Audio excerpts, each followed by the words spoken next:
hipertensi, darah tinggi, dan kolesterol ala dokter Zailabrah. Nah, ini saya baca bahwa air kelapa muda sangat efektif untuk terapi tersebut, Ustaz. Apakah terapi tersebut bisa menggantikan obat sintetik kimia? Ini cukup. Baik, saya jawab yang terakhir dulu ya, mengenai apakah bisa menggantikan terapi obat kimia. Itu saya tidak mau jawab dalam hal ini, takut nanti, bukan kalau takut, nanti khawatir dibentur-benturkan. Tapi prinsipnya begini, ya. Salah satu guideline ya, bahkan dalam terapi seperti kolesterol saja atau mungkin darah tinggi, kalau Anda baca guideline ya, panduan tentang penata laksanaan terapi darah tinggi atau mungkin kolesterol, itu ada namanya lifestyle change ya, perubahan pola hidup. Nah, perubahan pola hidup sebenarnya sudah dibuat di sana, cuman nggak dikerjakan ya.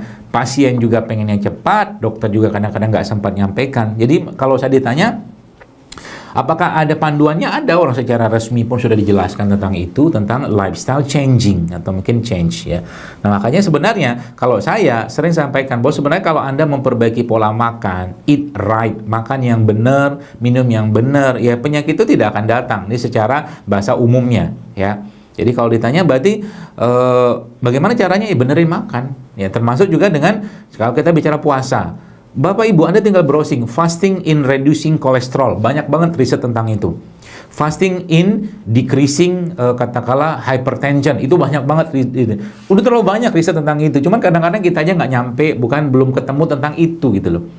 Padahal dalam salah satu kalimat yang saya pakai, sebenarnya dalam Islam semua syariat itu menyehatkan, tapi kita tidak melakukannya untuk sehat. Apa kurang sehatnya puasa? Penelitian tentang puasa terlalu banyak gitu loh. Kalau ditanya tentang, saya pernah tulis ya, berarti orang kolesterol tuh secara syariat diperbaiki puasanya gimana? Oh gampang, puasa Daud aja, turun kok kolesterolnya. Puasa Daud ya, Senin, bahkan hari puasa, besok nggak, besok puasa, Senin, lusanya nggak gitu, seperti puasa Daud. Jadi dalam satu bulan itu 15 hari dia puasa, 15 harinya makan yang benar, turun kolesterolnya, coba aja. Nah, cuman makan benernya ini yang kadang-kadang sulit gitu loh. Artinya butuh katakanlah kedisiplinan ya, butuh katakanlah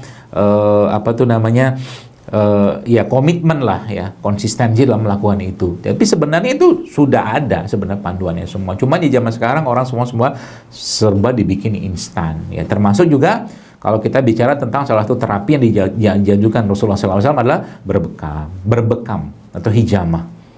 Penelitiannya ada. Kalau sekarang kita menggunakan dalil penelitian banyak banget, tapi kalau saya, mari kita ambil dalil syar'inya dulu lah gitu loh. Bagaimana Nabi mengatakan tentang pengobatan? Kata Nabi apa? Syifa'u fi salasatin, syarbatil asal wa syarh tahtil jam. Kesembuhan itu ada 3, minum madu, berobat dengan bekam, dan kay. Atau di hadis yang lain Nabi menyebutkan inna afdolama tadawaitum bihi al-hijamah, bahwa sesungguhnya pengobatan yang paling utama itu adalah berbekam. Ya, subhanallah ya.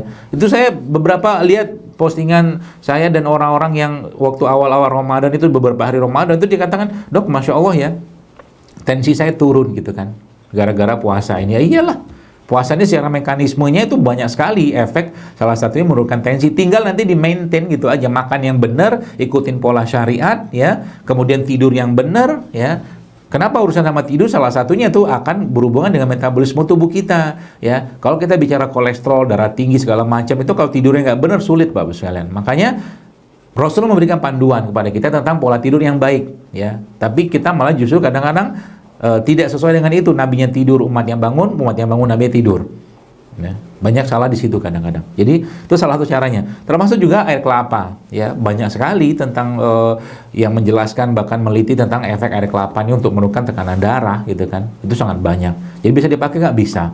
Ya, nah itu yang saya sebutnya sebagai lifestyle changing. Jadi Anda sebenarnya kalau udah kayak begini membantu sekali dokter-dokter gitu kan. Sehingga nanti apa? Ya sebenarnya pengennya itu kan kita bisa sehat tanpa obat. Pengennya, cuman ini nggak gampang karena setan, iblis itu kan banyak banget yang menggoda kita.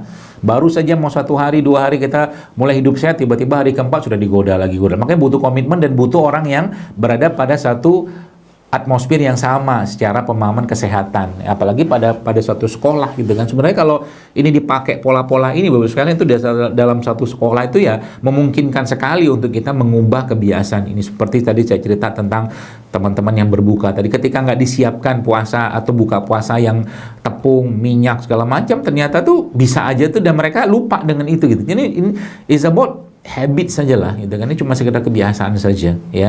Jadi misalkan contoh begini, alpukat tuh sehat, bagus buat jantung, tapi alpukatnya ketika di jus, di blender katakanlah dengan gula pasir segala macam, kental manis sampai segala macam, dia jadi nggak sehat lagi gitu lah. Jadi alpukat tuh bagus buat jantung.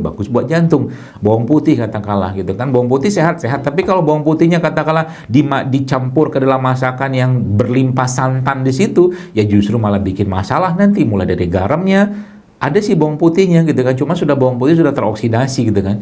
Makanya semakin alami semakin bagus. Jadi berarti dalam hal ini misalkan kita bicara bawang putih, berarti makan bawang putih itu bisa menurunkan kolesterol, darah tinggi, bisa. Ada penelitiannya banyak ya. Seperti itu ya.